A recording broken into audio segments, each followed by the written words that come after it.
everyone. Welcome to the latest edition of Client Horror Stories. And I'm honored today to have the always awesome and always well-dressed Jess McCarter on with me to talk.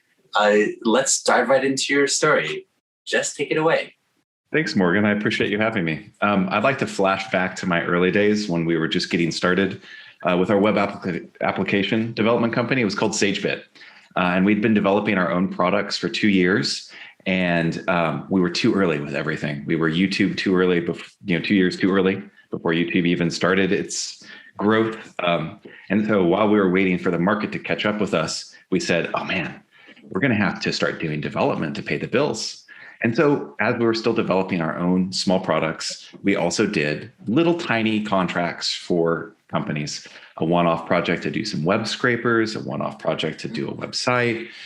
We cut our teeth in Ruby on Rails full stack development, which was brand new back in 05, 06, 07, with some very small full stack web applications for clients. Again, very small scope, very short contract duration, one and done. And we needed to ramp up our development operation. We'd hired developers out of some of the local schools. We had them all trained up and ready to go. It was growth time. And so I was living in the East Coast this time, even though the company was in Indianapolis, Indiana. And I headed to the East Coast to drum up big clients. And I did some RFQs. I answered some advertisements. And then I found the big fish. And I didn't find him on my own. And so warning point number one, when your friends, and this was a referral from a friend that we all of us working together, gone to Dartmouth College together. When your friend says, hey, I've got this big client, you should talk to him, spend some time doing some due diligence.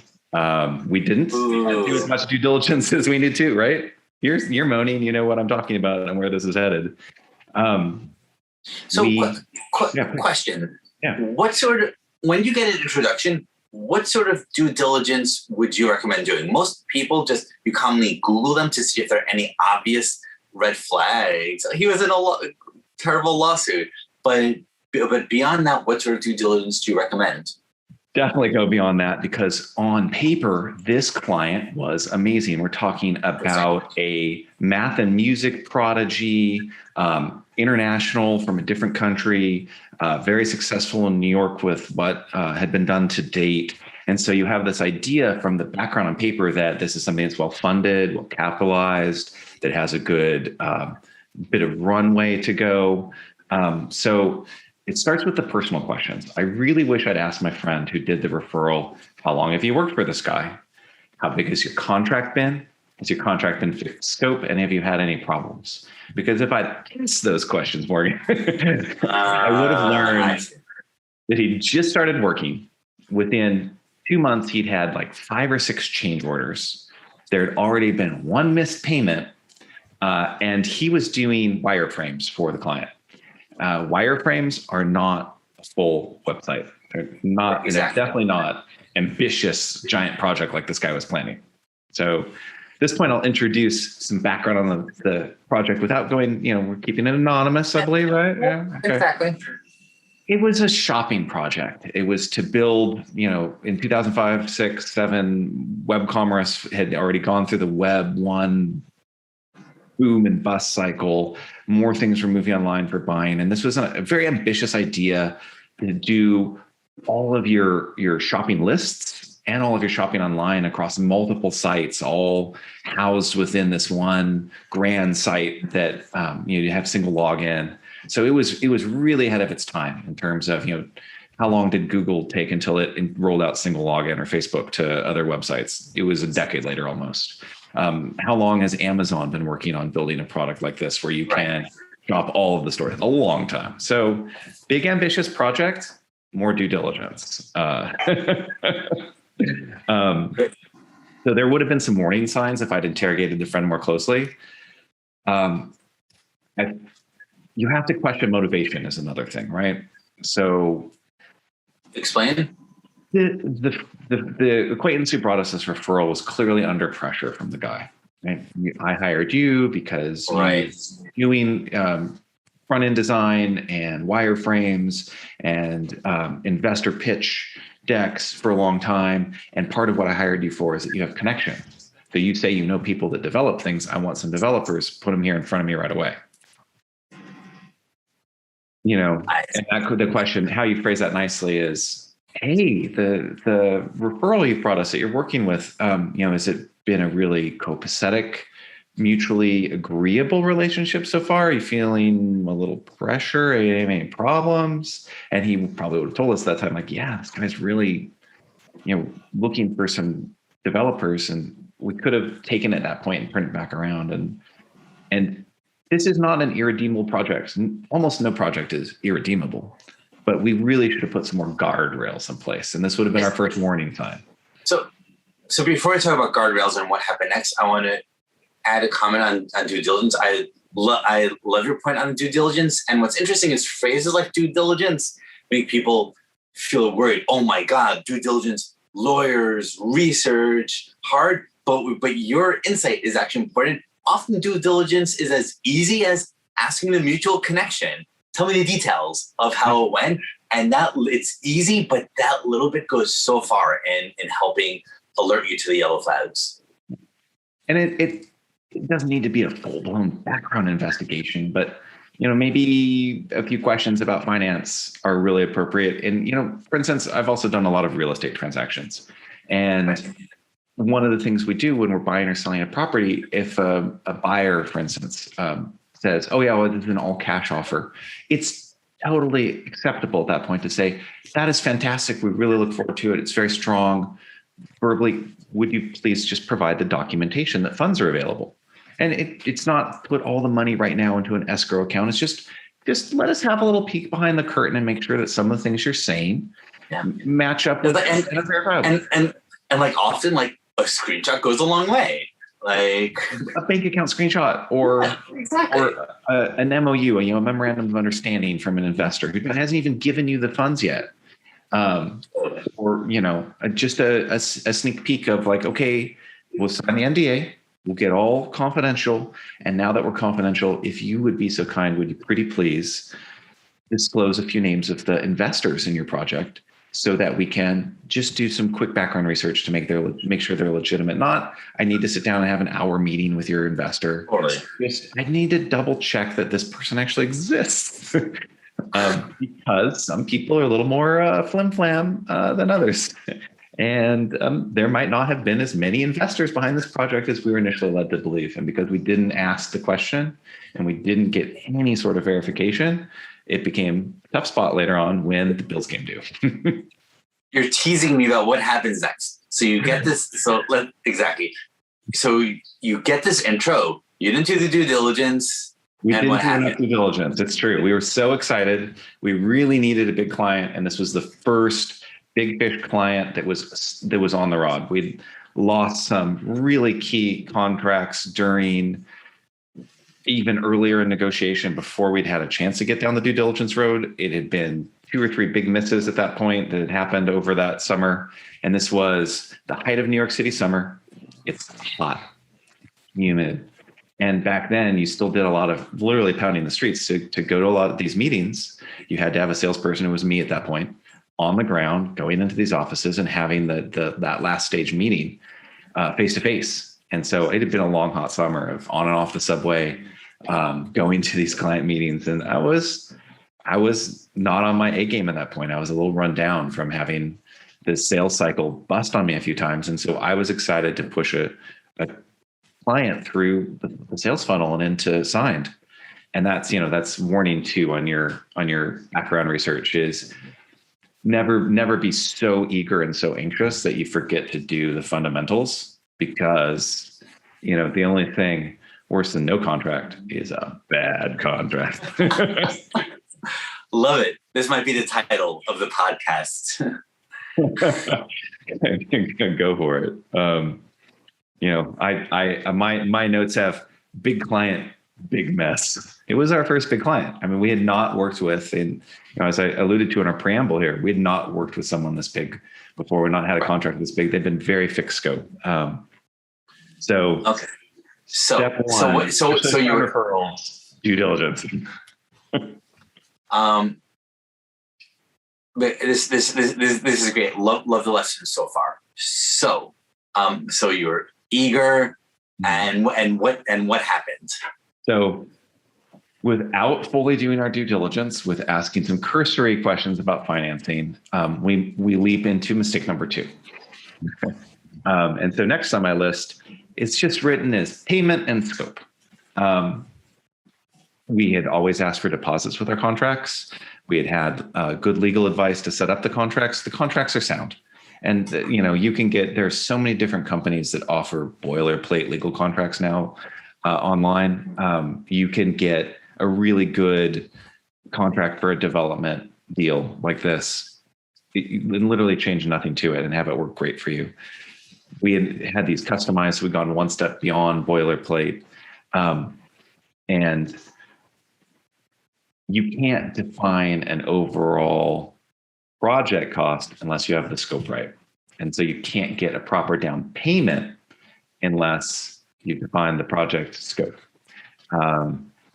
We knew from the description from the client that this is going to be a big scope. And what we should have learned from our first couple of meetings when we were doing our background research and developing the scope, you do the first couple for free.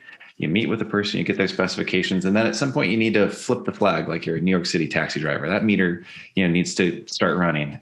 And this warning sign should have really clued us in. This guy didn't want the flag to drop. He didn't want the meter to start running. He wanted to have as many meetings as possible. And they just kept getting bigger and bigger and bigger. I mean, he was just so grandiose. And, we're talking about a brilliant prodigy. I was constantly impressed with how his mind worked, but it was all over the place. And it was hard to rein in and get focused on setting an initial scope of project. And it's okay to have an ambitious project, but especially if you're doing development for hire, or even if you're working on your own startup, you need to phase your design out. So the concept of MVP, of a minimum viable product, certainly existed at this point in time. And we kept trying to steer the conversation back to an MVP. And this guy wanted to launch with everything. Okay, if you'd like to launch with everything, please. So I want to backtrack 30 seconds because you mentioned something in passing that I actually think is another risk factor that is worth calling out, which is working with brilliant prodigies. Or I'll say it differently, being seduced by someone's intelligence. So it's definitely happened to me before where I've worked with people and I would see these different yellow flags, but I would be so in awe of how their mind works. Oh my God, I didn't think of this idea that's 8 steps ahead. This is brilliant, that it's kind of sexy. And you get so excited. You say you emotionally just ignore all of the other risk factors. So I think a really good lesson is when you see yourself getting seduced, to doubly be careful about the yellow flags that you do see. For sure. The odds that you're in conversation with your future life partner and the person who's going to build that next great startup with you, those odds are actually slim to none, especially if you're doing a development deal. That is totally true. We were completely and utterly seduced. I love a good conversation and I love an interesting person. And I love a mind that can be analytical, but also can leap from those bounds and get really expansive. But there's a time and a place for everything. And trying to sit down and define project scope is not the time and the place to be brainstorming the solutions to all the world's problems. At the end of the day, it was shopping. We're not going to solve the world's problems through shopping. We're not. So yeah, that is you are correct. And that's one of my, when you look at yourself, you need to not just focus on your strengths, but you need to understand your own weaknesses that you'll never truly overcome. And so you need to work hard to steer around those weaknesses so they don't become potholes. And that is one of mine. You are absolutely right. This podcast right now could go off the rails and you and I could have a conversation. It goes on for 3 hours that touches on a whole bunch of different topics, none of which have anything to do with client horror stories or what someone, doing their first big development contract or starting their first company should look out for. So reining it back in before I go down that path myself, that should have been a warning sign when we couldn't get a really good scope on paper. and we decided to move forward anyway. We made a guesstimate. We talked about a monthly burn rate. We talked about all these other minute contract details at that point. But we really, really put the cart in front of the horse there, because what you need is the horse out front. It's the scope of the project. If you're doing development for hire, or you're working on your own startup company and you have a fixed amount of resources, you have to make those decisions up front before you start working. Because once you start working, it's really hard to pull it back. But we started working. Those brainstorm sessions that were a warning sign when we were first trying to develop scope, those got way out of hand. We're talking about someone who's a mathematical and a musical prodigy. We'd be having these meetings in this crazy midtown loft, actually less midtown, more kind of garment district.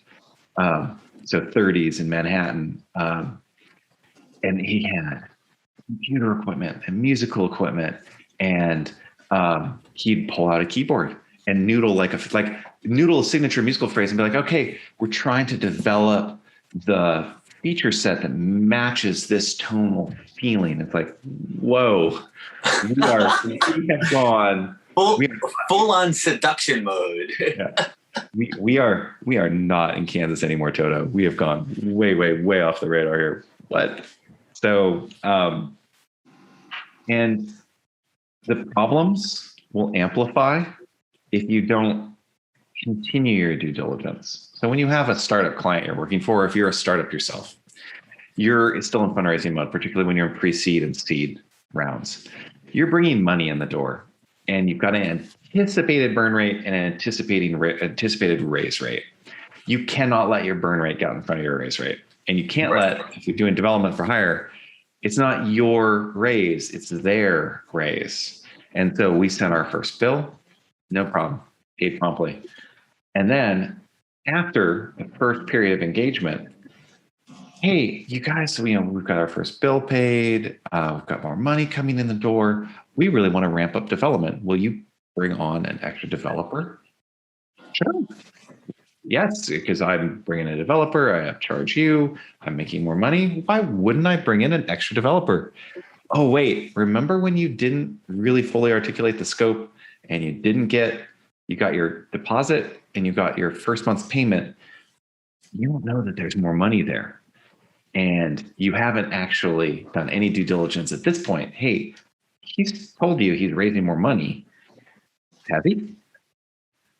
Ooh. Right. And this is if you've gotten the names of the investors. Investors are going to be your best knowledge. So if you're starting your own startup, those investors who've already invested with you, they're going to help you procure more investors because they want to see their money be leveraged into something larger. And likewise, if someone's invested in a company that you're doing development for hire for, they'll be the most honest answer about whether more money has actually been raised, because they're the ones, they care even more than the founders. Right? They've got a big stake. Startups are known to fail. They would like to keep their failure rate low, and they're managing a lot of different startups at once. They're going to be keeping tabs on all. They don't have to do the day-to-day. Their only concerns are, is more money coming in the door? Is progress being made? That's all they're checking on. Whereas when you're running the company yourself, you've got 10,000 other problems going on. So we should have checked in and done a little extra due diligence at this point. We could have even asked our buddy who brought us in, hey, how many of your bills have been paid? You still getting paid? Because it turns out he hadn't had his last bill paid because that money went to us. We were in the middle of a fundraising Ponzi scheme. Oh, no. Oh, yes. So we've got crazy mad genius coming up with an ever increasing scope, spending ever more money he does not have. And I'm sitting there as the boots on the ground in New York City, going to all these meetings and seeing the next round of people getting roped in. And that's when my alarm bells started going off a little bit, because wait a second, we have a contract to do all of the primary development on this. And he's already interviewing during sessions with our company. He's interviewing people to be hired on by the company itself. So direct hires, we have the exclusive development deal. So if he's not honoring the terms of our contract, doesn't include the payment terms, are we going to run into some problems with payment? That was our first alarm bell. I want I want to make an observation on that one. Yeah. If he was interviewing people to hire directly, despite the exclusivity in your contract, yet bring you to the meetings, that to me implies not maliciousness. Because if he was purposely trying to rip you off, he would not invite you to the meetings and secretly be hiring people directly. But it implies more cluelessness, which is just as dangerous. So it's just a different type. It's like it's dealing with the asshole or dealing with the guy whose heads are in the clouds. Mendacity and cluelessness go hand in hand, and they walk down a road together, and that road is the road to nowhere. You're not going to get us, whether you have mendacity, we're not going to have a successful project. And this, by the way, was definitely not a successful project. In the meantime, we're having these brainstorm sessions for names because there's no name for this product yet. And he's got us sitting there. We've got our laptops open. We're doing whois lookups in the DNS and trying to find available domain names. And he's got us registering, dozens the first session, hundreds the second session. Hundreds? These are getting registered under our account. And so now I've got all of these domains. And I'm like, well, what's back then is like, what's the big deal? Any of these domains can get sold. The .com is like liquid gold. No.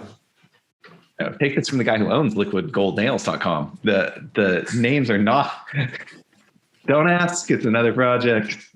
The domain names are not. You're going to be really lucky on a lot of them to cover your registration fee. We did manage to auction off almost all of the domain names and cover the costs there. But we had at one point, I had several thousand domain names registered. It was crazy.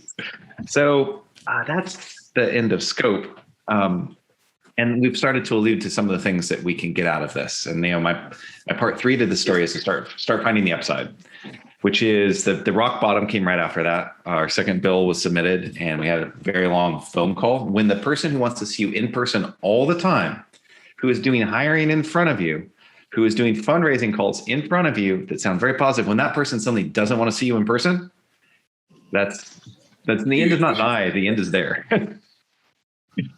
When the phone call comes, it's like, well, I got your recent bill. Oh, I'm around the corner grabbing a coffee. I was just in your office. We could have talked about this. I'll just come right back. Oh no, let's do this on the phone. Uh-oh. Bill number 2 came due big time. And by the way, I just want to observe that there's a more general version of that pattern is any client that you work with, whenever they say, let's have a call, there's like this ominous music starts playing in the background. My stomach still drops. I graduated from college in 1999. I've been doing things professionally for 23 years. And to this day, when someone says, hey, let's have a quick call about that, my stomach drops. Like I can physically feel my stomach. Nothing good is coming. And even when you have clients where things are going great and there's no problem. So even when you have no reason to fear, like saying, hey, can we have a quick call? It's like suddenly, and sometimes I wish that clients understood how that comes off. Yeah. So I went and now it comes over text, which is worse. It's worse than the email. It's worse than it's worse than the right. So you get your text in and it's like, yeah, we need a quick call. Well, you're already texting me. Give me a one-line subject on this call. Give me some sort of, are we getting fired? Did something just break? Is there a meteor hurtling towards Earth that's going to knock us out like the dinosaurs? I don't know what's coming next because you gave me no heads up. I'm scared. I just know I'm scared. So yeah, that's, if your coworker, client, family member, whatever says, let's have a quick call. It's the no subject. The call's going to be quick. Why is the call going to be quick? What's going on? It's, when you're texting back and forth, they say, move it to a call. Let's move this to a call. Yeah. Okay. It'd be more efficient. Let's just talk it real quick.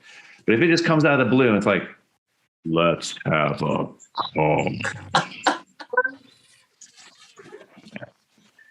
By the way, what some language that I personally always use because I have to be sensitive to this to this issue. Whenever I ask people for a call, because it happens all the time, where these days is Zoom, I always put in parentheses, like not urgent, or wording to that effect, because not urgent, everything's fine. Like the meteor isn't going to come to wipe out the human dinosaurs. So that's what I like to ask. I am super sensitive to this, and I like, spoiler alert, this is not bad news. Something like that. Like, if you've got something really good and you don't want to spoil the surprise, cool, don't.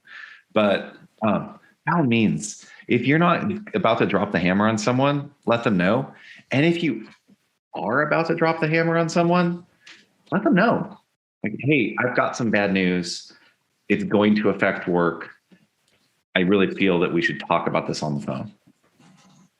Right?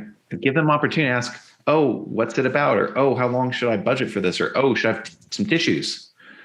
I mean, you as the bearer of the news know how prepared to make them. Like, if I'd heard a family member had died and I was calling another beloved family member, I'd say, I've got really bad news. I need to talk to you on the phone.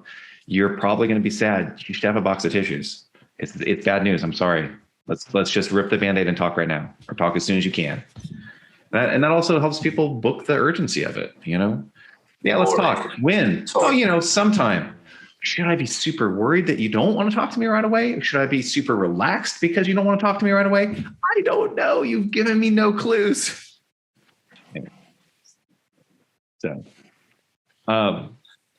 the bill came due. We got fired over the telephone. We got told we weren't going to get paid. We got told we could go ahead and sue. At this point, we found out the founder didn't have any backing funds and was about to lose that swell off we were in. There had only been one investor. It wasn't an institutional investor. It was, when I say it was family money, I don't mean one of those family firms where you've got like a billionaire is managing their his family. It's not Stephen Cohen's move to a family firm, stop managing other people's money. No, like literally a family member was writing the checks. That all came crashing down instantaneously. And so we started looking for the upside right away because it was our first big contract. So we had made a list. We did a post-mortem, as they call them, on this bad boy. And we came up with this list. I was able to write my notes for this meeting with you, Morgan, from memory 15 years later almost. It was an important post-mortem. It was important lessons to learn about you can be friends with your clients and your coworkers, but you need to be friends with them after you already have all the business stuff established. Without a framework for business, your friendships are going to be as much a hindrance as a help.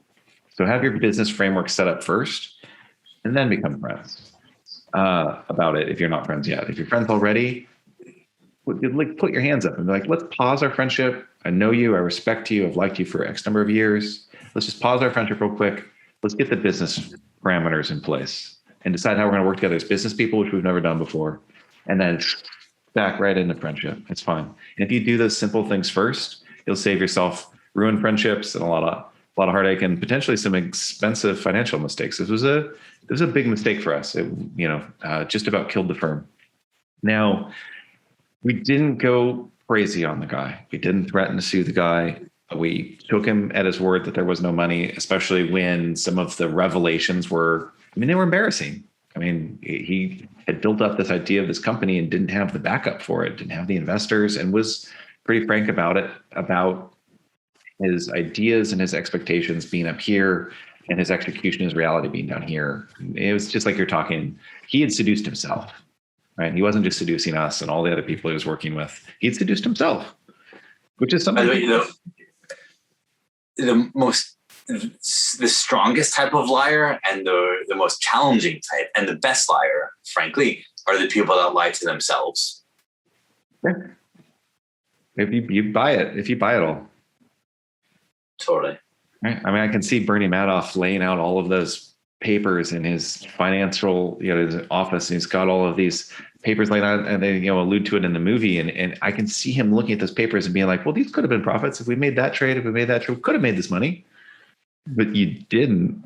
Right. But in your head, you are this, you've sold yourself before you sold everyone else, which in a founder who sells themselves first and fakes it till they make it. And this is the era. This is the beginning of the fake it till you make it era. And I can see in his head him go, I'm gonna keep plugging away. This is a great idea. I'm gonna start getting developed now so I can get traction. The fallout of what it would do to him and the people he'd hired and the product itself, which never came new, died right there on the vine, to the point where, I still own some of the domain names from it. I kept them to keep the memory alive of the lessons we learned. But we didn't go crazy. We didn't burn any bridges, because we are still talking about someone who is smart and who might come back from things, who also is, was connected in the same tech scene that we were still working in. Any joy I would have gotten from yelling at this guy and calling him a cretin, calling him out for misleading himself and misleading us, any relief I would have gotten in that moment would have been incredibly short-lived. But the consequences of that could have been quite longer. So, I tamped down my initial desire to rage against the dying of the light. And I waited. I didn't cut ties on don't become friends with your clients on social media. Didn't cut ties on social media. Back when that was the launch of Facebook, it was a big deal back then. There was a lot of business was being done on it back then. Thankfully, not much anymore. And what happened though is that lessons were learned by everyone involved, including this problem client, this client who nearly destroyed our business. Wait a second, here I go passing the buck. He didn't nearly destroy our business. We nearly destroyed our business by not doing. I like that you're owning it. It was us. We made poor decisions. We were overly eager, and we were ready to be seduced. We'd been the wallflower waiting on the side of the room. Our own products weren't going to the moon on a rocket ship like we'd imagined they would, because it was not yet the era of ubiquitous video in everyone's pocket. So it was a few years too early for YouTube still.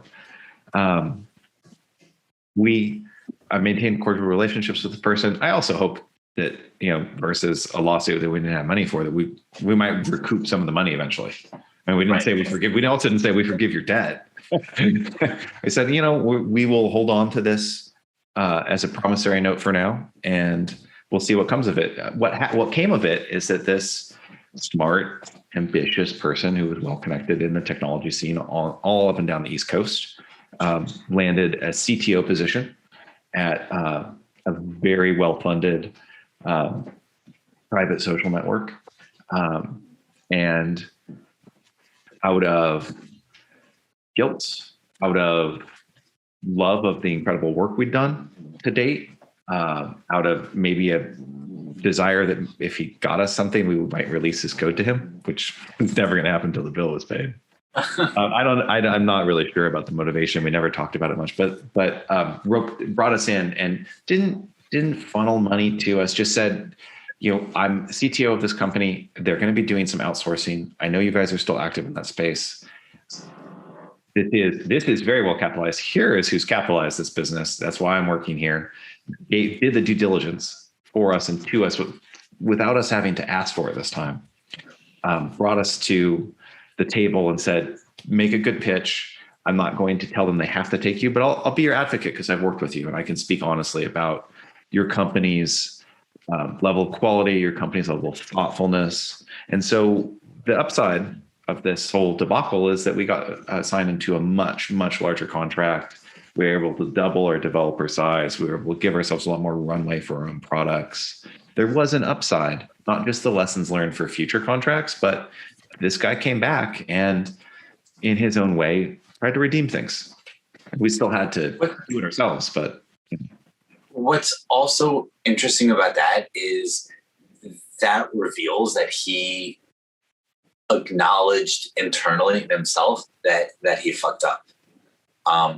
Like too often when people are like that, their ego is so high that the biggest failures in the world, they'll justify them and blame it on others. But there's definitely an implicit acknowledgement of a mistake on his part there.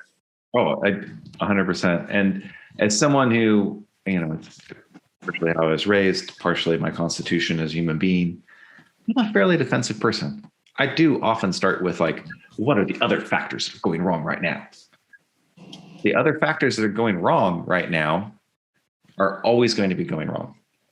The factors that you have inside that are, blinding you to what could be potentially going wrong in the future, that are limiting your effectiveness, that are holding you back from the follow through and diligence you need to execute a project. Those things that are inside, they always come first. They're yours. You can't get rid of them. Yes. Yeah, no, the internal struggles are the hardest ones. Yeah. So would I like to be like, your fault, you did this. Are you're not a good friend. You brought us this crap client. We got too excited. I got too excited. I was the salesperson. I was the first boots on the ground. I'm the one that should have done the due diligence. I'm the one that should have been more insistent on extending our contract with our lawyers and looping them back in for better advice on payment and scope. I'm the one who's being seduced who didn't say, whoa, hold on a second. Right? Speaking of, if we're going to go with the seduction analogies, it was like a just the tip moment, right? Just a tip. Like, no, we are not doing this until we have some protection. And that includes, a specified scope, a contract, all, I was a little naive. If I really have to go back and talk about all of the problems that I had at that moment, I was naive. I didn't have a lot of experience with mendacity up to that point. I am not a mendacious person myself. I'm just not really capable of lying. Anyone can tell in a heartbeat that I'm lying. I'm just really bad at it. I was, one of my hobbies in high school was acting. I was in the theater department. I was a terrible actor. Being someone else or trying to portray someone else's emotions, I'm not good at it. I'm an empathetic person, I feel. I love to listen to human beings and empathize with their struggle, but to portray it, to fake it, I'm not capable of it. So anyway, this was, I'm not going to even throw them under the bus at this point in time. This was not the client from hell. This was a horror story for someone starting out to have a client like this. And if you know the warning signs of a client like this, you can avoid this horror story. We didn't avoid it. And it was only by doubling down on our grit and our determination to land contracts, get us out of the hole, to keep those developers we hired busy. We didn't want to lay people off that we just hired. And then the fact that in a year he circled back around and brought us in for something that was much larger and that enabled our team to grow. I mean, it all worked out for us in the end, but man, it was touch and go for a while. And I guess that's my last lesson in terms of taking personal responsibility is every client horror story is really your own horror story. Because you're the one that puts, if it's a client who's really aggressive, you're the one who sits there and takes it, or it doesn't walk away. So I haven't watched all of your other episodes yet, Morgan, and I haven't heard all of your horror stories yet. But within every horror story is that element of what you did. I don't want to blame a victim ever, but especially in business, usually you get those warning flags and you can walk away. And so I guess my walk away. So a few things. First, I'd forgotten how poetic you are in your talking, but I like this. A few of your observations today, including every client horror story is really your own. I would add to that is this is what makes it a horror story. Like the hardest things to deal with are your own demons. The famous line from Stalin, I feel where it's like killing one person. One death is a tragedy, a million is a statistic. Those lines. Yeah. Exactly. And it's like when you watch it with other people, like a million other people dying, you say, oh, it's just statistics. But when you have to deal with your own horrors and your own psychologies and your own issues, like that's the tragedy of not just your own life, the tragedy of human life that we're created flawed, and our struggle is to figure out how to overcome or circumvent our own flaws. And I also think this is one of the impetuses behind the podcast itself and why I've started this initiative, which is it's really hard for people to talk about their own flaws and their own weaknesses, which is fundamentally why, until this podcast, no one's talking about this stuff. It's much easier to just like blame the annoying people over there, and it's much harder to blame yourself. Yeah, and if I wanted to assess one more piece of blame to myself, I wasn't looking for the horror stories. I was all sunshine and optimism. I wasn't, preparing for the downside helps avoid the downside. And a lot of the lessons, especially the due diligence lesson, to be extra careful with friend referrals because they come a little too easy sometimes. Right. You're already being vouched for. So it's a little easier to get something done when you're being vouched for. That doesn't mean you should stop and not think about the potential problems and just, whether you're a pro-con list person, if you are a talk to a few people, like get the friend's advice person, if you're a sit and meditate or ruminate person, whichever one of those types you are, do that thing for a minute and think about what the potential downsides are, because especially in business, not everything is sunshine and lollipops. There's very likely to be some rain. It might not happen, but you know what? When you bring your umbrella, it doesn't rain. Right? When you stop for a second and think about the potential horror stories, maybe you'll never be on Morgan's podcast. I've reached out to a few people for the podcast, and they're like, "Oh no, I've never had any horror stories. I've made lots of money and done great, and I've never had a problem." And when people tell me that, I'm like, I just don't believe it. I think they just don't want to be on the podcast, and they don't want to tell me that directly. Like said differently, we all have our horror stories, and it's part of the human experience. It doesn't matter if it's the soft no or the hard no, still no. So, right. Either way you're hearing no, you need to listen and be like, yeah, I hear no in there somewhere. I should stop now. So, and that comes to your core point, and part is that people are saying things and people are doing things, and you have to be able to hear the no when it's being said.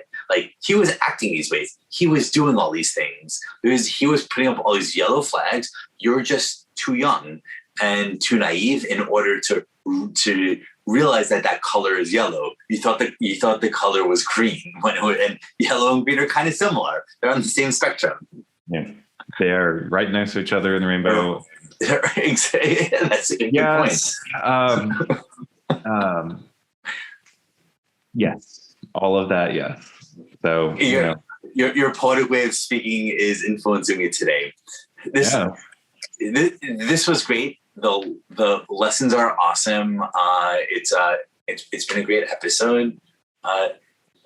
Thank you for your time. Yeah, absolutely a pleasure to be here. I'll tell you what, I know that this is a podcast who just came off the ground, but as I alluded to earlier, I still own domain names from this horror story. So I kept one. It was the worst of all the brainstorming names.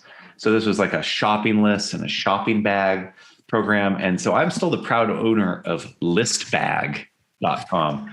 Now, if someone else can come up with something not gross, not as exciting as the golden L. What was that other domain you said you owned? Liquid gold nails. As in like a nail parlor. There was a night my wife and her friends and I were all sitting around, and it was my wife and her friend who were really just getting into an entrepreneurial brainstorming session. And they were just talking, entrepreneurs try and solve problems. And the problem they're trying to solve is like, we're busy women, how do I get my car wash and my nails done at the same time? And so it was a car wash with a nail parlor in it. And and I'm like sitting there. This is one lesson I didn't learn from that brainstorming session.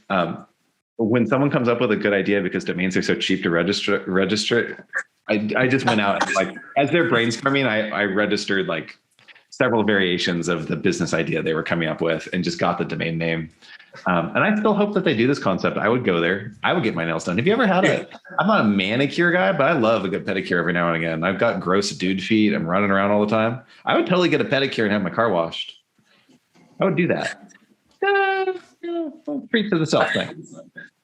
By the way, in Latin America, there's a thing of having car wash cafes. I've seen so many of them where you can just it's like a normal cool cafe while your car is being washed. I've never seen that in the US, but it's in the same universe.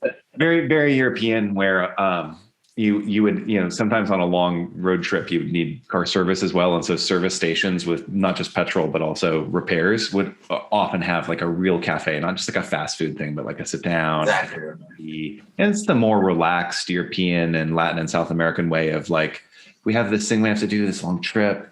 Why not take a pause, have a glass of wine or a coffee, talk to each other, the car doesn't just need to get washed while they're typing on their phone. We're going to have it, have a nice meal and be leisurely and discuss, and it'll get washed when it gets washed. Anyway. Sure. So let's live in that style. So, listbag.com. If this podcast viewers, which is just growing, if it hits, let's pick some number of downloads. How much, do you care to share your average download so far? Is it really I haven't even looked yet. This is so new. It's so new. All right. So let's just throw an arbitrary number out there. If this one hits 500 downloads, because I see download milestones all the time. My son's a huge Lily Hevish Domino YouTube channel fan. And she had I remember still her 500 subscriber celebration domino fall that she made. 500 downloads. I will put listbag.com up for auction, and we will also have a contest to pick a charity. I will pick 3 different charities, put them up there, and whatever money comes out of Listbag, it'll be my horror story demon I finally unload, and we'll put it out there into the world as good. And we'll send that money, and whatever the sale, I will kick in some too. I want to be part of the charity. So I wish you much success on this. This is an amazing idea. I hope that there are a lot of people that get a lot of use out of this. And I sincerely hope that our mistakes can be lessons that someone else don't have to learn. So they can make a whole different class of mistakes. Yeah, make your own mistakes. I already made this one.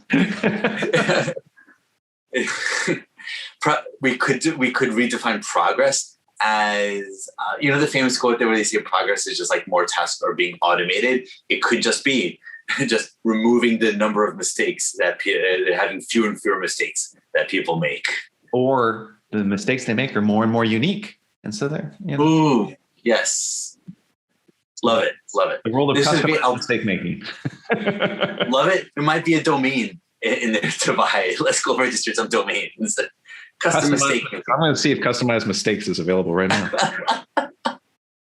This was fun. It was fun catching up, and these are great stories. And in the podcast notes and on the site, I will mention the 500 target to see if we can raise a bit of money for charity. This would be great. Let's see if we can hit the downloads, and then after that, let's see if we can have a successful auction. But love it.